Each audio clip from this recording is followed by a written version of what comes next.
મુંબઈ એક એવું શહેર જે ક્યારેય સૂતું નથી, જે પોતાના પેટાળમાં લાખો સપનાઓ અને અસંખ્ય વાર્તાઓ છુપાવીને બેઠું છે. પણ જ્યારે આ શહેરમાં વરસાદ પડે છે ત્યારે તેની ગતિમાં એક વિચિત્ર પ્રકારની શાંતિ અને ઠહેરાવ આવી જાય છે. આ વાર્તા એક એવા જ સોમાચાની છે જ્યારે આકાશમાંથી વરસતું પાણી માત્ર રસ્તાઓ જ નહીં પણ કેટલાક લોકોના હૃદયના ઊંડા જખમો પણ ધોવા માટે આવ્યું હતું. મુંબઈના રસ્તાઓ પોતાની શાંતિમાં ડૂબેલા હતા, જાણે આખા શહેરે એક લાંબો શ્વાસ લઈને પોતાને રોકી લીધું હોય. રાતના લગભગ 1 વાગ્યાનો સમય હતો. હવામાં હળવો પણ સતત વરસતો વરસાદ પડેલો હતો અને રસ્તાના કિનારે ઊભેલા થાંભલાઓના પીળા દીવાઓ ધુમ્મસ અને વરસાદની બૂંદોમાં લપેટાયેલા હતા. આછા પીળા પ્રકાશમાં વરસાદની બૂંદો કોઈ સોનેરી તારની જેમ ચમકી રહી હતી. રસ્તાઓ પર પાણી ભરાવાનું શરૂ થઈ ગયું હતું અને દૂર દૂર સુધી કોઈ વાહન કે માણસની અવરજવર દેખાતી ન હતી. મગજના નિષ્ણાત ડૉક્ટર ઈશા મલ્હોત્રા પોતાની ગાડીમાં દવાખાનેથી પાછા ફરી રહ્યા હતા. ઈશા એક એવું નામ જે મુંબઈના તબીબી જગતમાં ખૂબ આદરથી લેવાતું હતું. તે માત્ર 32 વર્ષની હતી, પણ તેની આંખોમાં અને તેના કામમાં ઉંમર કરતાં ક્યાંય વધુ પરિપક્વતા દેખાતી હતી. આજે તેનો દિવસ ખૂબ લાંબો અને થકવી નાખનારો રહ્યો હતો. સવારે 8 વાગ્યાથી લઈને રાતના 12 વાગ્યા સુધી તે સતત દર્દીઓની વચ્ચે રહી હતી. આજે જ તેણે એક 10 વર્ષના બાળકની અત્યંત જટિલ મગજની શસ્ત્રક્રિયા કરી હતી, જે લગભગ 6 કલાક ચાલી હતી. થાક અને આંખમાં સ્પષ્ટ દેખાઈ રહ્યો હતો. તેના ખભા ભારે થઈ ગયા હતા, પણ મન એકદમ શાંત હતું. વધુ એક જીવ બચાવવાની, એક માતાના ખોળાને ખાલી થતો અટકાવવાની અને એક પરિવારમાં ખુશીઓ પાછી લાવવાની અપાર શાંતિ તેના ચહેરા પર સ્પષ્ટ દેખાઈ રહી હતી. ડૉક્ટર બનવું એ તેના માટે માત્ર એક વ્યવસાય ન હતો, પણ તેનું જીવન હતું, તેનું તપ હતું. જ્યારે તે નાની હતી ત્યારે તેણે પોતાના સગા ભાઈને યોગ્ય સમયે તબીબી સારવાર ન મળવાને કારણે ગુમાવ્યો હતો. એ દિવસથી જ તેણે નક્કી કરી લીધું હતું કે તે એક એવી ડૉક્ટર બનશે જે ક્યારેય સમય, પરિસ્થિતિ કે પૈસાના અભાવે કોઈ દર્દીને મરવા નહીં દે. આ જ સંકલ્પે તેને આજે આ મુકામ પર પહોંચાડી હતી. તે પોતાની કાર ચલાવી રહી હતી. કારના કાચ પર પડતા વરસાદના છાંટા અને વાઇપરનો લયબદ્ધ અવાજ એક વિચિત્ર પ્રકારનું સંગીત ઉત્પન્ન કરી રહ્યા હતા. FM રેડિયો પર જૂના ગીતોની હળવી ધૂન વાગી રહી હતી. તે પોતાના વિચારોમાં ખોવાયેલી હતી.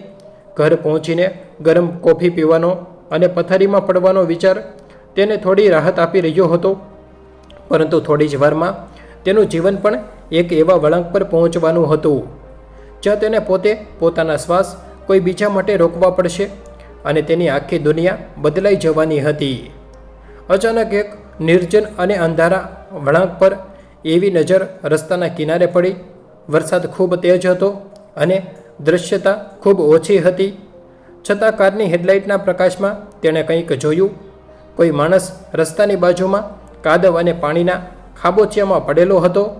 માણસના મોટા અને ભારે છાંટા તેના પર નિર્દયતાથી પડી રહ્યા હતા. પહેલાં તો ઈશાને લાગ્યું કે કદાચ કોઈ કચરાનો ઢગલો હશે કે કોઈ પ્રાણી હશે, પણ જ્યારે કાર થોડી નજીક ગઈ ત્યારે તેની ખાતરી થઈ ગઈ કે તે એક માણસ જ છે. ઈશાએ તરત જ બ્રેક મારી. કારના ટાયર ભીના રસ્તા પર ઘસાયા અને એક તીવ્ર અવાજ સાથે કાર ઊભી રહી ગઈ. મુંબઈ જેવા શહેરમાં મધરાતે આવા સુમસામ રસ્તા પર કોઈ અજાણ્યા વ્યક્તિ પાસે કાર ઊભી રાખવી એ કોઈ પણ દૃષ્ટિએ સુરક્ષિત ન હતું. ઈશાના મનમાં એક પળ માટે ડર અને સંકોચ વિચાર આવ્યો. શું આ કોઈ લૂંટફાટની યોજના હોઈ શકે? શું કોઈ અકસ્માત છે? જો હું બહાર નીકળીશ અને કોઈ મારા પર હુમલો કરશે તો? આ બધા વિચારો તેના મગજમાં વાવાઝોડાની જેમ ઘૂમવા લાગ્યા. પણ ઈશા માત્ર એક સામાન્ય સ્ત્રી ન હતી, તે એક ડૉક્ટર હતી. તેની અંદરનો ડૉક્ટર તેને એમ જ આગળ વધી જવા માટે રોકી રહ્યો હતો. કોઈનો જીવ જોખમમાં હોઈ શકે છે એ વિચાર માત્રથી તેનો બધો ડર ગાયબ થઈ ગયો. થોડા સંકોચ અને ઊંડા શ્વાસ પછી તેણે પોતાની કારનો દરવાજો ખોલ્યો. બહાર નીકળતા જ વરસાદની ઠંડી અને તેજ બૂંદોએ તેને ભીંજવી દીધી. તે ઝડપથી એ પડેલા માણસ પાસે પહોંચી અને નમીને જોયું. તે લગભગ 35 વર્ષનો કોઈ માણસ હતો. તેનું આખું શરીર કાદવથી ખરડાયેલું હતું. કપડાં ફાટેલા અને પૂરી રીતે પલળેલા હતા.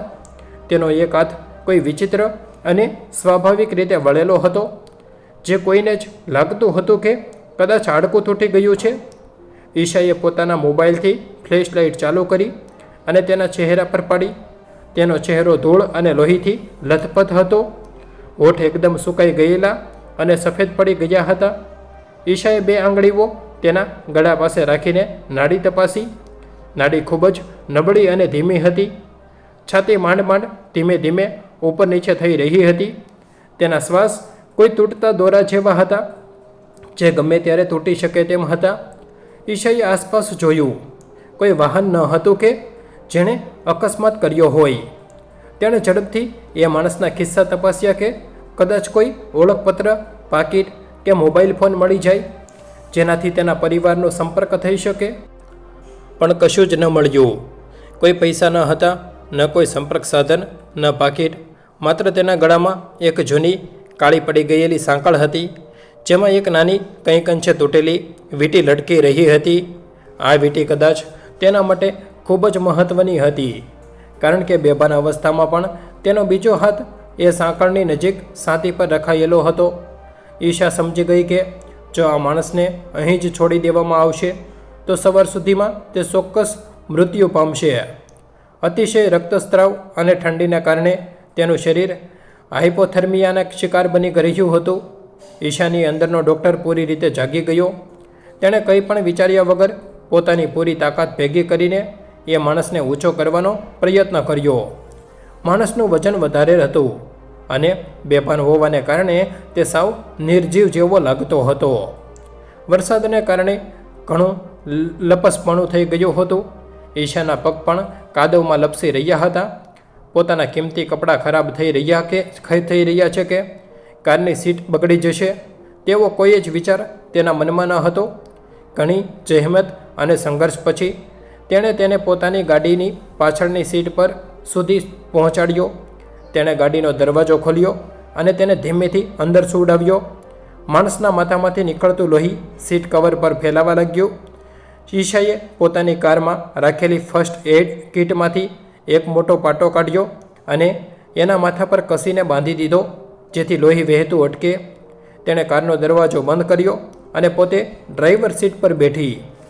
એ માણસ તરફ પાછળ વળીને જોતા ઈશાએ ધીમેથી પણ મક્કમ અવાજે કહ્યું, હવે તું એકલો નથી, હું તને કંઈ નહીં થવા દઉં. તે રાત્રે જ્યારે મુંબઈના બાકીના લોકો વરસાદથી બચવા પોતાના ઘર તરફ ઝડપથી ભાગી રહ્યા હતા, ત્યારે ઈશાએ પોતાના જીવનના સૌથી મોટા વળાંકને પોતાની સાથે બેસાડી લીધો હતો.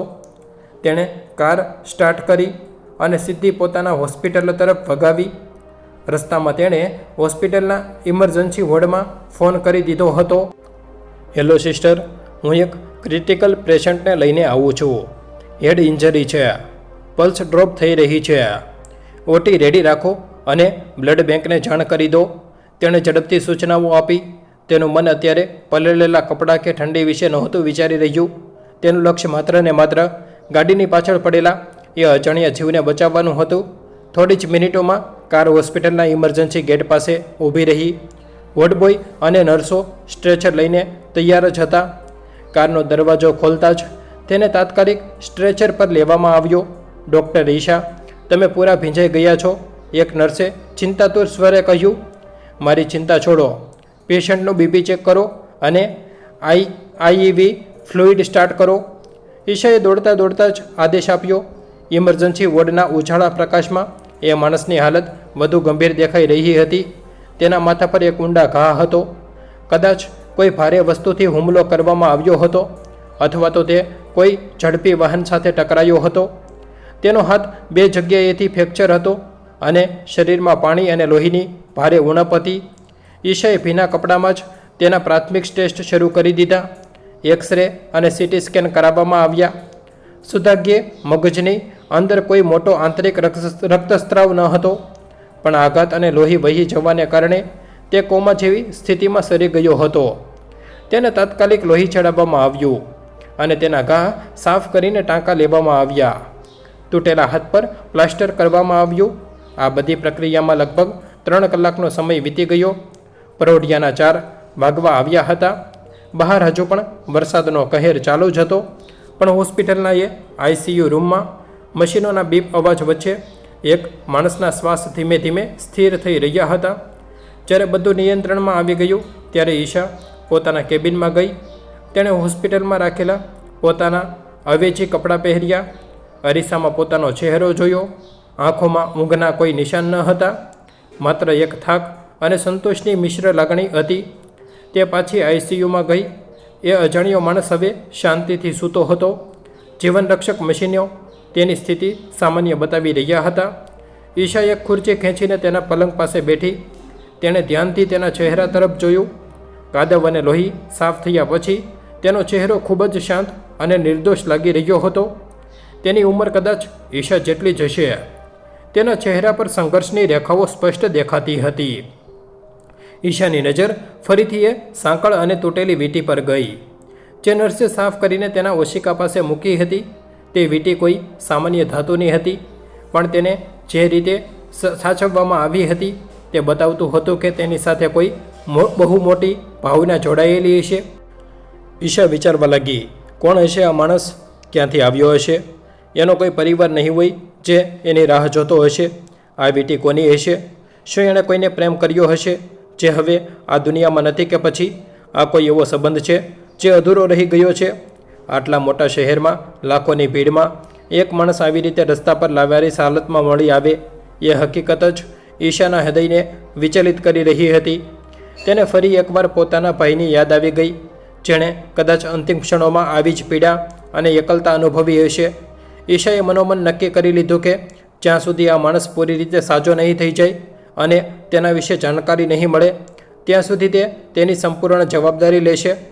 બહાર વરસાદ ધીમો પડી રહ્યો હતો અને સવારનું પહેલું કિરણ મુંબઈના આકાશમાં પોતાના આગમનની જાહેરાત કરી રહ્યું હતું.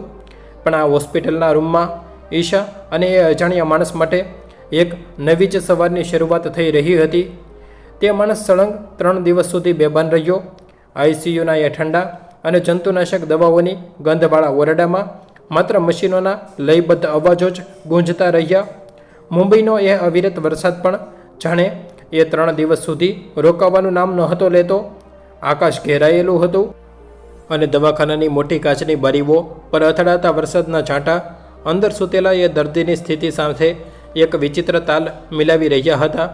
ડૉક્ટર ઈશા માટે આ 3 દિવસ કોઈ શારીરિક થાક કરતાં માનસિક ઉથલપાથલ વધારે લઈને આવ્યા હતા. તે રોજ સવારે પોતાના રાબેતા મુજબના સમયે દવાખાને આવતી, પણ પોતાના કામની શરૂઆત એ અજાણ્યા માણસના ઓરડામાંથી જ કરતી. તે ધીમા પગલે અંદર પ્રવેશતી, દર્દીના પલંગ પાસે જઈને તેની આંખો તપાસતી, તેના શ્વાસોશ્વાસની ગતિ માપતી અને નર્સો દ્વારા નોંધવામાં આવેલા અહેવાલોને ઝીણવટપૂર્વક અભ્યાસ કરતી.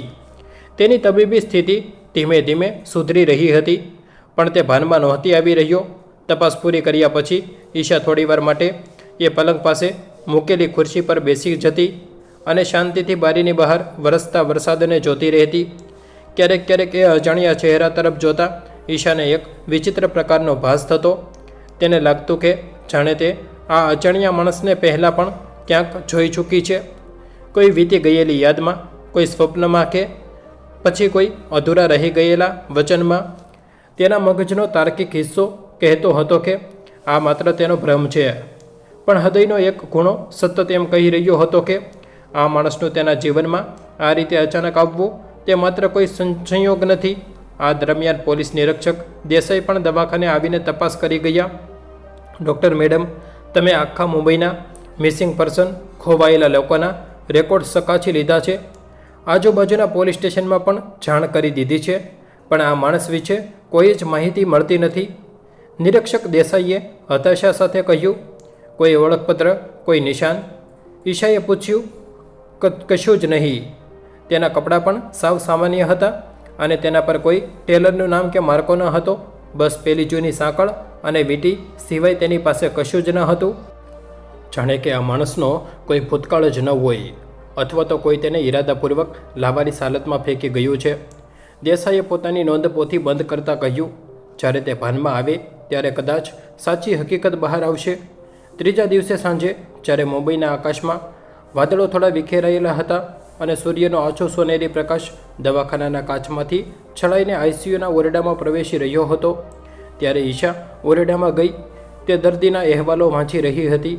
ત્યારે અચાનક તેણે મશીનના બીપ અવાજમાં એક હળવો ફેરફાર નોંધ્યો. તેણે તરત જ દર્દી તરફ જોયું. તેના હાથની આંગળીઓમાં હળવી ધ્રુજારી થઈ રહી હતી. બંધ પાપણો પાછળ આંખોની કીકીઓ ફરી રહી હતી. ઈશાએ પોતાનો શ્વાસ રોકી લીધો અને ધીમેથી દર્દીના ખભા પર હાથ મૂક્યો અને એકદમ નરમ અવાજમાં કહ્યું, હેલો, તમે મને સાંભળી શકો છો? થોડા સંઘર્ષ પછી તેણે ધીમે ધીમે પોતાની આંખો ખોલી. પહેલાં તો દવાખાનાની તેજ લાઇટોને કારણે તેણે આંખો પાછી બંધ કરી દીધી, પણ પછી ધીમેથી ફરી ખોલી. તેની નજર છત પર પડી, પછી આસપાસ મશીનો પર અને છેલ્લે પોતાની બાજુમાં ઊભેલી ઈશા પર ગઈ. તેનો શ્વાસ થોડો ઝડપી થઈ ગયો. તેના હોઠ કંઈક બોલવા માટે ફફડ્યા, પણ ગળું સુકાઈ ગયું હોવાથી અવાજ ન નીકળ્યો. ઈશાએ તરત જ રૂના એક નાના ટુકડાને પાણીમાં પલાળીને તેના હોઠ પર ફેરવ્યો. અત્યંત નબળા અને ધ્રુજતા અવાજમાં તેણે પૂછ્યું, હું ક્યાં છું? તેના અવાજમાં એક એવો ખાલીપો હતો જે સાંભળીને કોઈનું પણ હૃદય દ્રવી ઉઠે. ઈશાએ પોતાના ચહેરા પર એક હળવું આશ્વાસન આપતું સ્મિત લાવીને કહ્યું, જીવતો છો અને સુરક્ષિત પણ છો. તમે અત્યારે મુંબઈની એક હોસ્પિટલમાં છો. તે માણસ ઈશાની વાત સાંભળીને થોડી વાર તો તેને એકી ટશે જોતો જ રહ્યો. તેની આંખોમાં આભાર કે ખુશીના અવાજને બદલે ઈશાએ એક વિચિત્ર પ્રકારની ઉદાસી અને નિરાશા જોઈ. તેણે ધીમેથી નજર ફેરવી લીધી અને છત તરફ જોતા અત્યંત ઠંડા અવાજમાં બોલ્યો, મારે મારી જવું જોઈતું હતું. આ શબ્દો સાંભળીને ઈશા અંદરથી હચમચી ગઈ. એક માણસ જેને બચાવવા માટે તેણે અને તેની ટીમે છેલ્લા 3 દિવસથી રાત દિવસ એક કર્યા હતા, તે જિંદગી પાછી મળવા છતાં મરવાની ઈચ્છા વ્યક્ત કરી રહ્યો હતો. પણ એક ડૉક્ટર તરીકે તે દર્દીની મનોસ્થિતિ સમજી શકતી હતી. તેણે તેની તરફ સહાનુભૂતિપૂર્વક જોતા અત્યંત શાંત પણ મક્કમ અવાજમાં કહ્યું, કદાચ ભગવાને તને બીજી તક આપી છે અને તું તેને સમજી શકતો નથી. જીવન એટલું સસ્તું નથી કે તેને કોઈ રસ્તાના કિનારે વરસાદમાં વહી જવા દેવાય. જો તું આજે અહીં શ્વાસ લઈ રહ્યો છે તો ચોક્કસ તેનો કોઈ અર્થ હશે. આ સાંભળીને તે માણસે ફરીથી ઈશા તરફ જોયું. આ વખતે તેની આંખોમાં થોડી ભીનાશ હતી. તેણે પોતાને કરણ તરીકે ઓળખાવ્યો. બસ એટલું જ જણાવ્યું કે તે કોઈ નાના શહેરથી મુંબઈ કામની શોધમાં અને પોતાની કિસ્મત અજમાવવા આવ્યો હતો. પણ મોટા શહેરની ભાગદોડ, સંઘર્ષ અને નિરાશાએ તેને અંદરથી તોડી નાખ્યો હતો. તે અકસ્માત વિશે તેને કશું જ યાદ ન હતું. પણ જ્યારે પોલીસે ફરીથી તેના વિશે અને તેના કહેવાતા નાના શહેર વિશે તપાસ કરી ત્યારે કંઈ પણ નક્કર હાથ લાગ્યું નહીં. તે જે શહેરનું નામ બોલ્યો હતો ત્યાં તેના નામનો કોઈ વ્યક્તિ કે તેનો પરિવાર હોવાના કોઈ જ પુરાવા મળ્યા નહીં. જાણે તેનો કોઈ ભૂતકાળ જ ન હતો અથવા તે પોતાનો ભૂતકાળ છુપાવવા માંગતો હતો. ઈશાએ પોલીસને વિનંતી કરી કે જ્યાં સુધી તે પૂરી રીતે સાજો ન થાય ત્યાં સુધી તેને વધારે પ્રશ્નો ન પૂછવામાં આવે. આગળના થોડા અઠવાડિયામાં કરણ ધીમે ધીમે સાજો થવા લાગ્યો. તેને આઈસીયુમાંથી સામાન્ય ઓરડામાં ખસેડવામાં આવ્યો.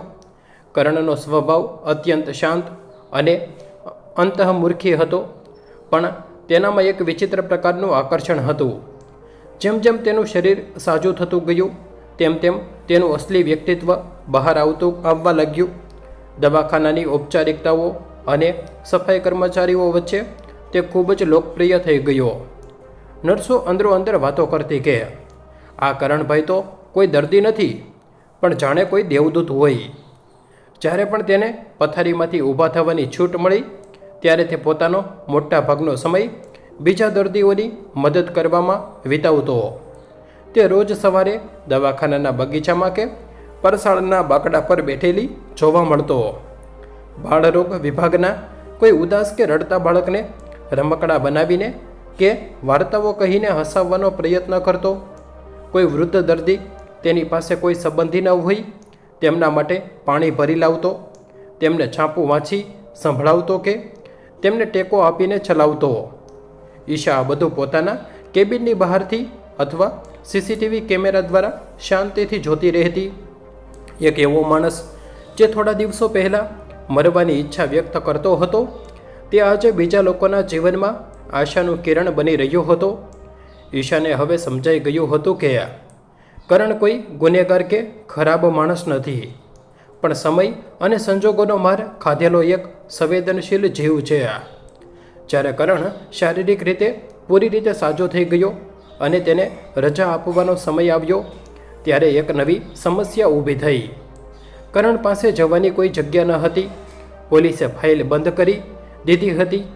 જ્યારે ઈશાને આ વાતની ખબર પડી ત્યારે તેણે પોતાની સત્તાનો ઉપયોગ કરીને કરણને દવાખાનામાં જ એક સહાયક તરીકેની નોકરી અને ત્યાં જ કર્મચારીઓના આવાસમાં રહેવાની જગ્યા આપી દીધી. જ્યાં સુધી તું પૂરી રીતે સાજો ન થઈ જાય, માનસિક અને આર્થિક રીતે સ્થિર ન થઈ જાય ત્યાં સુધી તારે બીજે ક્યાંય જવાની જરૂર નથી. તું અહીં જ રહે. ઈશાએ તેને પોતાની કેબિનમાં બોલાવીને કહ્યું, કારણ કે કૃતજ્ઞતાથી હાથ જોડ્યા. તેની આંખો છલકાઈ આવી. તેણે ઈશાની આંખોમાં સીધું જોતાં કહ્યું, ડૉક્ટર ઈશા, તમે ખૂબ અલગ છો.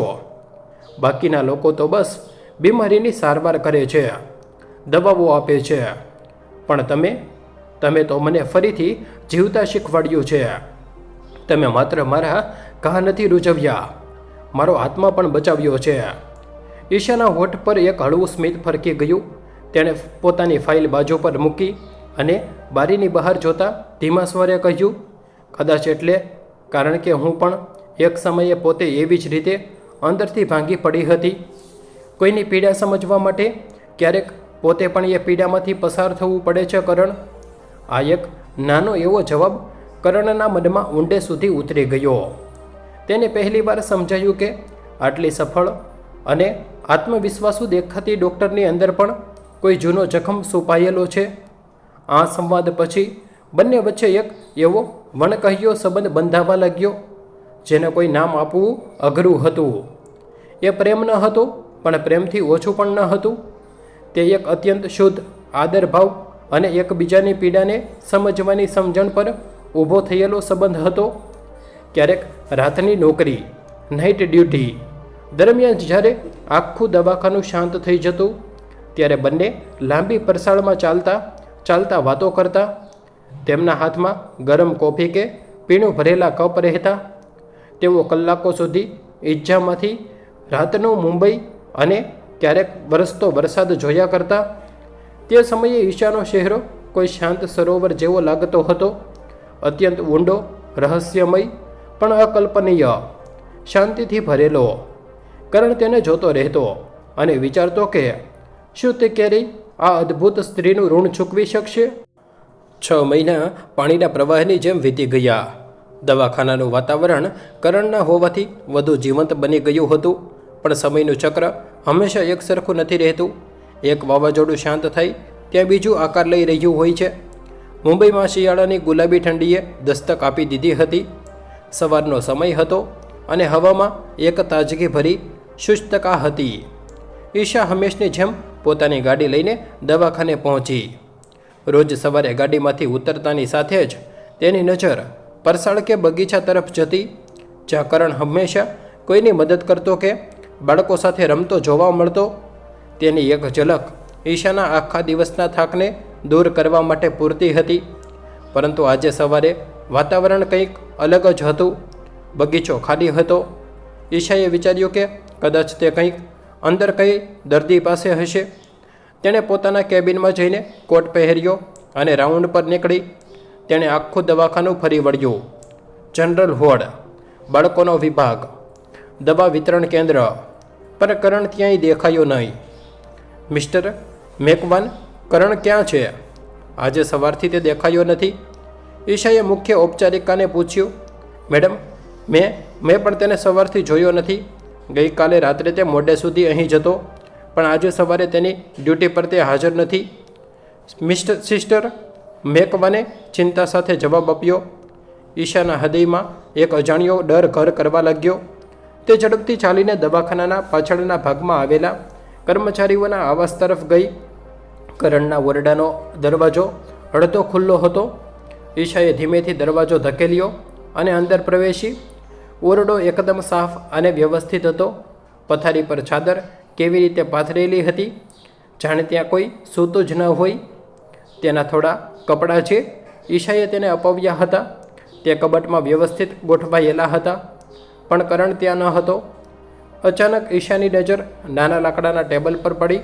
ત્યાં એક જૂની અડધી વળેલી ચિઠ્ઠી અને તેની ઉપર વજન તરીકે પેલી જૂની સાંકળ અને વીંટી મૂકેલી હતી. ઈશાના પગ ધ્રુજવા લાગ્યા. તેણે ધીમેથી એ વીંટી ખસેડી અને ધ્રુજતા હાથે તે ચિઠ્ઠી ખોલી. તેમાં ખૂબ જ સુંદર પણ ઉતાવળમાં લખાયેલા અક્ષરો હતા. પ્રિય ડૉક્ટર ઈશા, હું જાણું છું કે હું આ રીતે કંઈ પણ કહ્યા વગર જઈ રહ્યો છું. તે તેમને ચોક્કસ દુઃખ પહોંચાડશે, પણ જો હું તમારી સામે આવીને વિદાય લેવાનો પ્રયત્ન કરત તો કદાચ હું ક્યારેય જઈ ન શકત. તમારી આંખોમાં રહેલી એ શાંતિ અને કરુણા મને હંમેશા માટે અહીં બાંધી લેત. તમે મને માત્ર જીવન નથી આપ્યું, પણ એ જીવનને કઈ રીતે અને શા માટે જીવવું એનો ઉદ્દેશ પણ આપ્યો છે. જ્યારે હું અહીં આવ્યો હતો ત્યારે હું અંદરથી પૂરી રીતે મરી ચૂક્યો હતો, પણ તમે તમારા સ્નેહ અને નિસ્વાર્થ સેવાથી મને ફરીથી બેઠો કર્યો છે. તમે મને જે અજવાળું આપ્યું છે એ હું માત્ર મારા પૂરતું સીમિત રાખી શકું તેમ નથી. હવે સમય આવી ગયો છે કે હું આ અજવાળું બીજા એવા લોકો સુધી પહોંચાડું જેઓ મારા જ્ઞાન અંધકારમાં જીવી રહ્યા છે. હું મારી જૂની ઓળખ, એ વીંટી અને મારો ભૂતકાળ અહીં જ મૂકીને જઈ રહ્યો છું, કારણ કે હવે મારો નવો જન્મ થયો છે. તમે મને એક નવી દિશા આપી છે. જો ક્યારેય તમને એવું લાગે કે તમે એકલા છો અથવા તમને મારી જરૂર પડે તો બસ આકાશ તરફ જોજો, હું ત્યાં જ હોઈશ, કોઈ એક તારાની જેમ તમારા પર પ્રકાશ પાથરતો. તમારો ઋણીકરણ. ઈશાએ તે ચિઠ્ઠી પોતાના હૃદયસ્પર્શી ચાંપી દીધી. તેની આંખોમાંથી આંસુઓની ધારા વહેવા લાગી. આજે પહેલીવાર એક ડૉક્ટર તરીકે, એક અત્યંત સક્ષમ સ્ત્રી તરીકે તે પોતાને સાવ લાચાર અને ખાલી અનુભવ કરી રહી હતી. તેના પોતાના જીવનમાં અત્યાર સુધીમાં સેંકડો જટિલ ઓપરેશનો કર્યા હતા. અનેક લોકોને મોતના મુખમાંથી પાછા ખેંચી લાવી હતી. તેણે ઘણા જીવ બચાવ્યા હતા, પણ આજે તે એક જીવને, એક સંબંધને પોતાની પાસેથી જતો રોકી શકી ન હતી. તે દિવસે ઈશા પોતાના કેબિનમાં કલાકો સુધી રડતી રહી. કરણનું આ રીતે અચાનક ચાલ્યા જવું તેના હૃદયમાં એક એવો શૂન્યતાનો અહેસાસ મૂકી ગયું હતું જે કદાચ કોઈ દવા રૂઝાવી શકે તેમ ન હતી. સમય એ દુનિયાને સૌથી મોટો મલમ છે. તે મોટામાં મોટા ઘાને રૂઝાવી દે છે, જોકે નિશાન તો રહી જ જાય છે. 5 વર્ષ પાણીના પ્રવાહની જેમ વહી ગયા. આ 5 વર્ષમાં મુંબઈ શહેરે ઘણા ચોમાસા જોયા, ઘણા લોકો આવ્યા અને ગયા, પણ ઈશાના જીવનમાં કામ સિવાય બીજું કોઈ ન આવ્યું. કરણે આપેલા દર્દને ઈશાએ પોતાની તાકાત બનાવી લીધી. તેણે પોતાના દિવસ રાત કામમાં એટલી હદે ડૂબાડી દીધી કે તેને બીજું કંઈ વિચારવાનો સમય જ ન મળે. તેની આ અતૂટ મહેનત અને સમર્પણનું જ પરિણામ હતું કે આજે તે માત્ર એક નિષ્ણાત ડૉક્ટર જ ન હતી, પણ આખા મલ્હોત્રા આરોગ્ય સંસ્થા, મલ્હોત્રા મેડિકલ ઇન્સ્ટિટ્યૂટની પ્રમુખ બની ચૂકી હતી. આ સંસ્થા મુંબઈની સૌથી પ્રતિષ્ઠિત મેડિકલ ઇન્સ્ટિટ્યૂટ બની ગઈ હતી. ઈશા હવે પહેલાં કરતાં વધુ ગંભીર, વધુ પરિપક્વ અને થોડી અતડી થઈ ગઈ હતી. તેના ચહેરા પર હવે તે હળવું સ્મિત ઓછું જોવા મળતું, પણ દર્દીઓ પ્રત્યે તેની કરુણામાં કોઈ જ ઘટાડો નહોતો આવ્યો. તે હજુ પણ એ જ નિસ્વાર્થ ભાવે ગરીબ દર્દીઓની સારવાર કરતી હતી. એક સામાન્ય સવાર જે અસામાન્ય બનવાની હતી. તેની સવારે ઈશા પોતાના વિશાળ કેબિનમાં બેઠી હતી. કાચની મોટી બારીઓમાંથી મુંબઈનો નજારો દેખાઈ રહ્યો હતો. ત્યાં જ તેના પર્સનલ સેક્રેટરીએ દરવાજો ખખડાવ્યો. મેડમ, કાનૂની વિભાગ તરફથી આ એક અગત્યની ફાઇલ આવી છે. તેમાં એક મોટી કલ્યાણ સંસ્થા, વેલફેર ટ્રસ્ટ તરફથી આપણી હોસ્પિટલની નવી ઇમારત માટે પાર્ટનરશિપ અને ખરીદીનો પ્રસ્તાવ છે. સેક્રેટરીએ ફાઇલ ટેબલ પર મૂકતા કહ્યું, કોઈ પણ પ્રસ્તાવ હોય આપણી શરતો સ્પષ્ટ છે. ગરીબો માટેના વોર્ડમાં કોઈ જ ઘટાડો નહીં થાય. ઈશાએ ફાઇલ ખોલ્યા વગર જ કડક અવાજમાં કહ્યું, જી મેડમ, પણ આ પ્રસ્તાવ બહુ મોટો છે. રકમ એટલી મોટી છે કે આપણી આખી સંસ્થાની કાયાપલટ થઈ શકે તેમ છે અને તેઓ આપણી બધી જ શરતો માનવા તૈયાર છે. પ્લીઝ તમે એકવાર આ ફાઇલ જોઈ લો. ઈશાએ ઊંડો શ્વાસ લીધો અને ફાઇલ ખોલી. કાગળ પર નજર નાખતા જ તેની આંખો પહોળી થઈ ગઈ. ફાઇલના પહેલા પાના પર મોટા અક્ષરે લખેલું હતું, કરણ અરોડા કલ્યાણ સંસ્થા, કરણ અરોરા વેલફેર ટ્રસ્ટ. જેનું આખું શરીર એક ક્ષણ માટે થીજી ગયું. તેની આંગળીઓ ધ્રુજવા લાગી. કરણ અરોરા? શું આ એ જ કરણ છે? ના ના, દુનિયામાં કરણ નામવાળા ઘણા લોકો હોય છે. આ કોઈ મોટો ઉદ્યોગપતિ હશે. પેલો કરણ તો એક સામાન્ય માણસ હતો જે રસ્તા પરથી મળ્યો હતો, પણ છતાં એ નામ વાંચતા જ તેના હૃદયના ધબકારા એટલા વધી ગયા કે તેને લાગ્યું જાણે તે હંમેશા બેભાન થઈ જશે. આ સંસ્થાના પ્રમુખ કોણ છે અને મુલાકાત ક્યારે ગોઠવી છે? ઈશાએ માંડ માંડ પોતાના અવાજને સ્થિર રાખીને પૂછ્યું. મેડમ, આવતા અઠવાડિયે બુધવારે સવારે 11 વાગ્યે તેઓ પોતે જ રૂબરૂ મળવા આવવાના છે. એક અઠવાડિયાનો સમય ઈશા માટે જાણે એક યુગ સમાન બની ગયો. તેના મનમાં હજારો પ્રશ્નો ઘૂમરાતા રહ્યા. રાતોની ઊંઘ હરામ થઈ ગઈ હતી. બુધવારની સવારે તે પોતાના કેબિનમાં અધીરાઈથી આંટા મારી રહી હતી. 11 વાગવામાં 5 મિનિટની વાર હતી. બરાબર 11 વાગ્યે તેના સેક્રેટરીએ દરવાજો ખોલ્યો અને જાહેરાત કરી, મેડમ, મિસ્ટર કરણ અરોડા આવ્યા છે. ઈશા પોતાની ખુરશી પરથી ઊભી થઈ ગઈ. તેના હાથ ટેબલની કિનારીને મજબૂતાઈથી પકડી રહ્યા હતા. કેબિનના દરવાજામાંથી એક ઊંચો, પડછંદ અને અત્યંત પ્રભાવશાળી માણસ અંદર પ્રવેશ્યો. તેણે ઘેરા ભૂરા રંગનો કિંમતી સૂટ પહેરેલો હતો. તેના ચહેરા પર એક વ્યવસ્થિત ટ્રીમ કરેલી દાઢી હતી. આંખોમાં એક ગજબનો આત્મવિશ્વાસ હતો અને ચાલમાં એક શક્તિશાળી ઉદ્યોગપતિની ચાપ હતી. પણ જ્યારે તેણે ઈશાની સામે જોયું ત્યારે તેના ચહેરાના ભાવ એકદમ નરમ પડી ગયા. તેના હોઠો પર એ જ જૂનું, પરિચિત અને હૃદયને સ્પર્શી જાય તેવું સ્મિત ઉભરી આવ્યું. ઈશાના હોઠ ધ્રુજી ઉઠ્યા. સામે એ જ ચહેરો હતો, 5 વર્ષ મોટો, વધુ પરિપક્વ અને સંપૂર્ણપણે બદલાયેલો. છતાં તેની આંખોમાં એ જ નિર્દોષતા હતી જે તેણે આઈસીયુના એ બીછાને જોઈ હતી. કરણ ધીમા પગલે ટેબલની નજીક આવ્યો. તેણે કોઈ જ ઔપચારિકતા કર્યા વગર ઈશાની આંખોમાં સીધું જોતા અત્યંત મૃદુ અવાજમાં કહ્યું, હા ડૉક્ટર, હું એ જ છું જે એકવાર અંધારી રાતે તમારી ગાડીની પાછળની બેઠક પર પોતાના તૂટેલા શ્વાસ અને જીવન શોધી રહ્યો હતો. આ શબ્દો સાંભળતા જ ઈશાના બંધ પડેલા આંસુઓનો દેમ તૂટી પડ્યો. 5 વર્ષની રાહ, ગુસ્સો, નિરાશા અને ખુશી બધું જ એકસાથે આંસુ બનીને વહેવા લાગ્યું.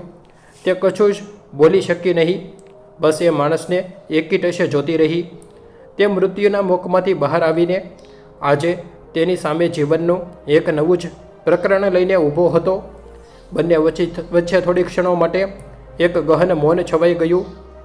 એક એવું મૌન જેમાં હજારો શબ્દો અને 5 વર્ષની કથાઓ છુપાયેલી હતી. સમયનું ચક્ર પૂરી રીતે ઘૂમીને પાછું એ જ બિંદુ પર આવી ગયું હતું. પણ આ વખતે સંજોગો સાવ અલગ હતા. કેબિનની અંદર છુપાયેલું મૌન કોઈ સામાન્ય મૌન ન હતું. તેમાં 5 વર્ષની પ્રતીક્ષા, અનેક મણકહ્યા પ્રશ્નો અને હૃદયના ઊંડાણમાંથી નીકળતી લાગણીઓનો અવાજ હતો. ઈશા પોતાની ખુરશી પર બેસી ગઈ, કારણ કે તેના પગ હવે તેના શરીરનો ભાર ઝીલી શકતા ન હતા. તેની આંખોમાંથી વહેતા આંસુ ટેબલ પર પડેલી ફાઇલ પર ટપકી રહ્યા હતા. કરણ ધીમેથી આગળ વધ્યો. તેણે ટેબલ પર પડેલો પાણીનો ગ્લાસ ભર્યો અને ઈશાને સામે કર્યો. તેની હિલચાલમાં એક વિચિત્ર પ્રકારની નરમાશ હતી, બિલકુલ એવી જ નરમાશ જેવી ઈશાએ તેને દવાખાનામાં સાજો કરતી વખતે દાખવી હતી. ડરશો નહીં ડૉક્ટર, તમારા આંસુ આ શહેરના વરસાદ કરતાં પણ વધુ ભારે છે અને હું હવે કોઈને રડાવવા નહીં પણ આંસુ લૂછવા માટે પાછો આવ્યો છું. કરણે અત્યંત મૃદુ સ્વરે કહ્યું, ઈશાએ ધ્રુજતા હાથે પાણીનો ગ્લાસ લીધો અને ઘૂંટડો પાણી પીધા પછી તેણે પોતાની જાતને સંભાળી. તેણે કરણની આંખોમાં જોયું. જ્યાં એક સમયે માત્ર ખાલીપો અને નિરાશા હતી, ત્યાં આજે અદ્ભુત તેજ અને આત્મવિશ્વાસ હતો. તું આટલા વર્ષો ક્યાં હતો કરણ? અને આ બધું, આ સૂટ, આ કંપની, આટલો મોટો પ્રસ્તાવ, આ બધું શું છે? તું મને એકવાર પણ મળ્યા વગર, કંઈ પણ કહ્યા વગર શા માટે જતો રહ્યો હતો? ઈશાના અવાજમાં 5 વર્ષનો જમા થયેલો ગુસ્સો અને ફરિયાદ સ્પષ્ટ સંભળાતા હતા. કરણ હળવું હસ્યો. તે ઈશાની સામેની ખુરશી પર બેઠો અને ઊંડો શ્વાસ લઈને બોલ્યો, મને ખબર હતી કે તમારા મનમાં આ બધા પ્રશ્નો હશે અને મારો એ રીતે જતો રહેવો એ મારી કાયરતા નહીં, પણ મારી મજબૂરી હતી. જો હું એ દિવસે તમારી સામે આવ્યો હોત તો હું ક્યારેય આ દવાખાનાની બહાર પગ મૂકી શક્યો ન હોત. તમારી આ કરુણાભરી આંખો મને ત્યાં જ રોકી લેત. કરણે પોતાની વાત શરૂ કરી. તેની વાર્તા કોઈ ચલચિત્રની કથા કરતાં પણ કમ નહોતી. જ્યારે હું અહીંથી ગયો ત્યારે મારી પાસે માત્ર તમારા દ્વારા અપાયેલા થોડા કપડાં અને હૃદયમાં એક નવો સંકલ્પ હતો. મને એટલી ખબર હતી કે જે પીડા, જે ગરીબી અને જે લાચારી મેં સહન કરી છે તે કોઈ બીજું સહન ન કરે. તે માટે મારે કંઈક મોટું કરવું પડશે. હું મુંબઈથી નીકળીને દિલ્હી ગયો. ત્યાં મેં શરૂઆતના દિવસોમાં નાની મોટી મજૂરી કરી, પણ મારું લક્ષ્ય સ્પષ્ટ હતું. કરણે ટેબલ પર હાથ રાખતા આગળ કહ્યું, મને તબીબી સાધનો, મેડિકલ ઇક્વિપમેન્ટ અને મશીનરીમાં પહેલેથી જ થોડી રુચિ હતી. એક ઓળખાણ થકી મને જર્મનીની એક નાની મેડિકલ ઉપકરણો બનાવતી કંપનીમાં સામાન્ય ફ્લોર વર્કર તરીકે કામ કરવાની તક મળી. હું વિદેશ ગયો. ત્યાંની ભાષા, ત્યાંનું વાતાવરણ બધું જ મારા માટે નવું અને પડકારજનક હતું. પણ જ્યારે હું થાકી જતો કે હિંમત હારી જતો ત્યારે મને એ રાત યાદ આવતી. તે રાતનો વરસાદ, જ્યારે હું રસ્તા પર મરી રહ્યો હતો અને તમે તમારી ગાડી રોકી હતી. તે આઈસીયુનો ઓરડો, જ્યાં તમે મારી આંખોમાં જોઈને મને જીવવાનું કારણ આપ્યું હતું. તમારું સ્મિત, જેણે મને શીખવ્યું કે માણસાઈ હજુ પણ જીવંત છે. મેં દિવસ રાત એક કર્યા. મશીનો કઈ રીતે કામ કરે છે, નવી ટેકનોલોજીથી ગરીબ દર્દીઓને ઓછા ખર્ચે કઈ રીતે સારી સારવાર આપી શકાય, તેનો મેં ઊંડો અભ્યાસ કર્યો. મારી ધગશ જોઈને કંપનીના માલિકે મને આગળ વધવાની તક આપી. મેં કેટલાક નવા મોડેલ ડિઝાઇન કર્યા જે ખૂબ સફળ રહ્યા. ધીમે ધીમે હું સામાન્ય વર્કરમાંથી કંપનીનો પાર્ટનર બની ગયો અને આજે હું મારી પોતાની વૈશ્વિક મેડિકલ સપ્લાય ચેઇન ચલાવું છું. કરણના અવાજમાં ગર્વ હતો, પણ અહંકારનો એક પણ અંશ ન હતો. ઈશા બસ તેને સાંભળતી જ રહી ગઈ. જે માણસ એક સમયે પોતાની ઓળખ પણ ભૂલી ગયો હતો, તેણે પોતાના દ્રઢ નિશ્ચયથી આખી દુનિયા જીતી લીધી હતી. પણ આ પ્રસ્તાવ, આટલા કરોડ રૂપિયાની ઓફર આપણી સંસ્થાને શા માટે? ઈશાએ ફાઇલ તરફ ઇશારો કરતાં પૂછ્યું. કરણે ફાઇલ ખોલી અને એક નકશો બહાર કાઢ્યો. ડૉક્ટર ઈશા, મેં પૈસા ખૂબ કમાયા, પણ મારું હૃદય હંમેશા આ જ જગ્યાએ અટકેલું હતું. હું પાછો એ જ જગ્યાએ આવી ગયો છું જ્યાં મેં જીવતા શીખ્યું હતું. આ પ્રસ્તાવ કોઈ વ્યાપારી સોદો નથી. આ એક ઋણ ચૂકવવાનો નાનો એવો પ્રયાસ છે. કરણે નકશા પર આંગળી ફેરવતા વિસ્તારપૂર્વક સમજાવ્યું. આ દવાખાનામાં આપણે એક નવો વિભાગ બનાવીશું.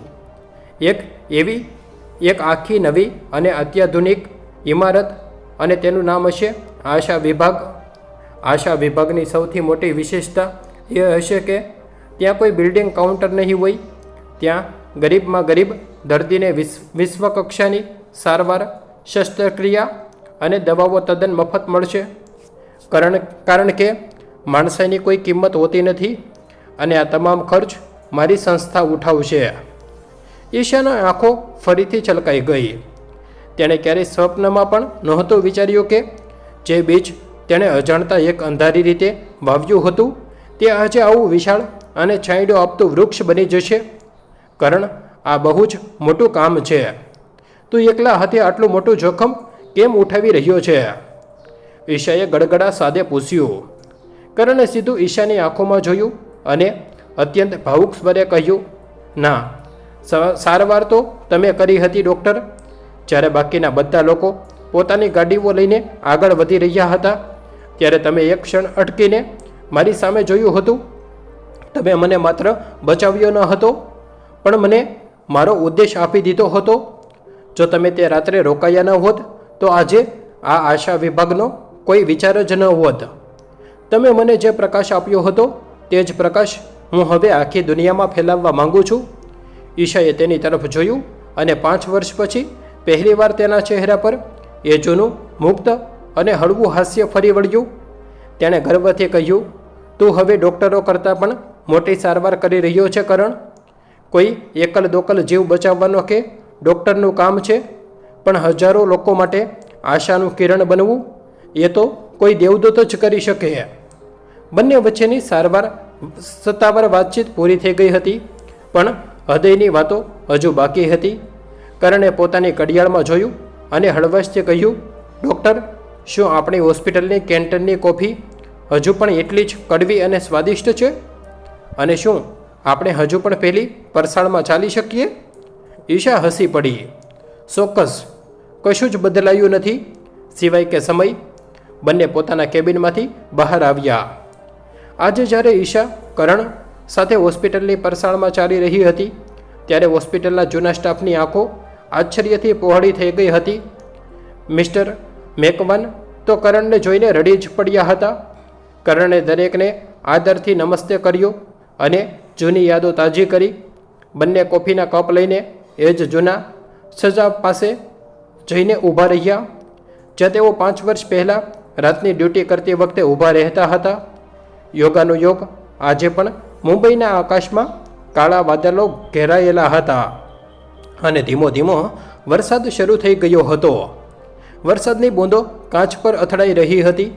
કરણ કોફીનો એક ઘૂંટડો ભર્યો અને બહાર જોતા કહ્યું, તમને ખબર છે ઈશા, જર્મનીમાં બરફ બહુ પડે છે પણ મને ત્યાં ક્યારેય મુંબઈના આ વરસાદ જેવી શાંતિ નથી મળી. કારણ કે આ વરસાદ સાથે મારી જિંદગીની સૌથી અગત્યની યાદ જોડાયેલી છે. ઈશાએ કપ પોતાના બંને હાથો વચ્ચે પકડી રાખ્યો હતો. તેણે કરણ તરફ જોયા વગર જ ધીમા અવાજે પૂછ્યું, કરણ, તે ચિઠ્ઠીમાં લખ્યું હતું કે તું તારો ભૂતકાળ અને એ જ વીંટી અહીં મૂકીને જઈ રહ્યો છે. શું હું પૂછી શકું કે એ વીંટી કોની હતી અને તારો અસલી ભૂતકાળ શું હતો? કરણના ચહેરા પર એક ક્ષણ માટે ઉદાસીની છાયા ફરી વળી પણ તરત જ તેણે પોતાને સંભાળી લીધો. તેણે ઈશા તરફ ફરીને અત્યંત ગંભીર અવાજે કહ્યું. કરણે કોફીનો કપ બારીની કિનારી પર મૂક્યો. તેની આંખો ક્યાંક દૂર આકાશમાં કાળા વાદળોની વચ્ચે કોઈ જૂની યાદોને શોધી રહી હોય તેમ સ્થિર થઈ ગઈ. તેણે ઊંડો શ્વાસ લીધો અને પોતાના ગજવામાંથી એક નાની રેશમી પોટલી કાઢી. ઈશા આશ્ચર્યથી જોઈ રહી હતી. કરણે એ પોટલી ખોલી તો તેની અંદર એ જ 5 વર્ષ જૂની સાંકળ અને અડધી તૂટેલી વીંટી ચમકી રહી હતી જે તે દિવસે પોતાના ઓરડાના ટેબલ પર મૂકીને ગયો હતો. તમે પૂછ્યું ને ઈશા કે આ કોની વીંટી હતી? કરણનો અવાજ થોડો ભારે થઈ ગયો. આ વીંટી મારી નાની બહેન આરતીની હતી. મારો ભૂતકાળ કોઈ મોટા આલિશાન ઘરનો ન હતો. હું એક અત્યંત ગરીબ પરિવારમાંથી આવતો હતો. મારા પિતા એક કારખાનામાં મજૂરી કરતા અને હું ભણી ગણીને કંઈક મોટું કરવા માંગતો હતો જેથી મારા પરિવારને આ ગરીબીમાંથી બહાર કાઢી શકું. મારી નાની બહેન આરતી મારા જીવનનો સૌથી મોટો આધાર હતી. તે હંમેશા કહેતી કે તેનો ભાઈ એક દિવસ બહુ મોટો માણસ બનશે. કરણે વીંટી તરફ જોતા આગળ ચલાવ્યું.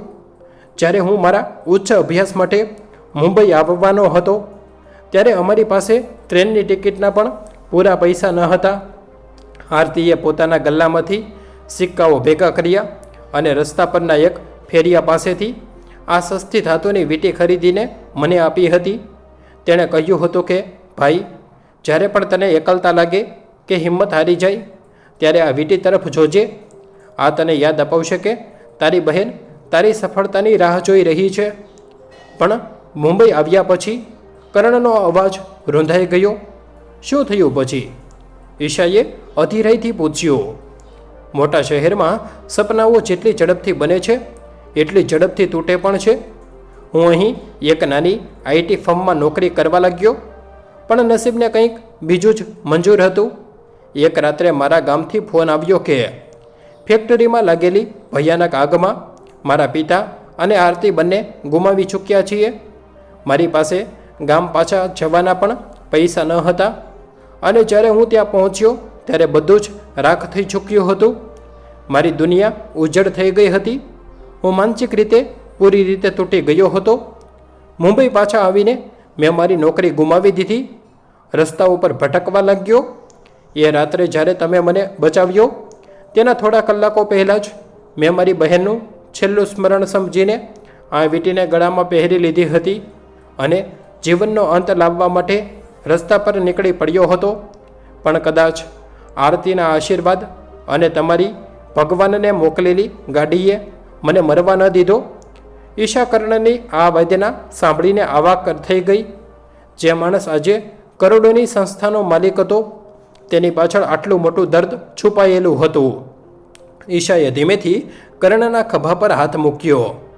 હું સમજી શકું છું કરણ, મેં પણ મારો નાનો ભાઈ આવી જ રીતે ગુમાવ્યો હતો. યોગ્ય સમયે હોસ્પિટલ ન પહોંચવાને કારણે તે અમને છોડી ગયો. કદાચ એટલે જ ભગવાન આપણને બંનેને આ વળાંક પર લાવ્યા છે. આ મુલાકાત પછી હોસ્પિટલના આશા વિભાગનું કામ ખૂબ ઝડપથી શરૂ થઈ ગયું. કરણ પોતે રોજ સવારે આવીને કામની પ્રગતિની સમીક્ષા કરતો.